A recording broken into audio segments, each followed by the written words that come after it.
جو زمانے میں ریجیکٹ کی ہوئی ہے، جس کو زمانہ برا سمجھتا ہے، وہ ایک بدکار عورت ہے۔ فریسی نے جو مذہب کا ٹھیکیدار تھا، کلام کو انڈرسٹینڈ کرنے والا تھا، اس نے خداوند یسوع مسیح کو روٹی پہ دعوت دے دی، آج یہ خداوند آپ کا کھانا ہے۔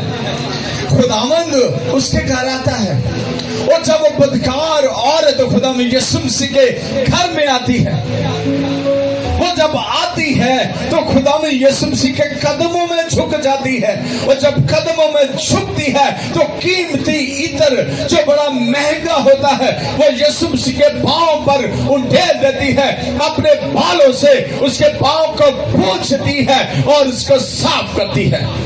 What an honor! وہ اپنے دل کو خالی کر رہی ہے، اپنے گناہ کے بوجھ کو خداوند یسوع مسیح کے قدموں تلے رکھ رہی ہے۔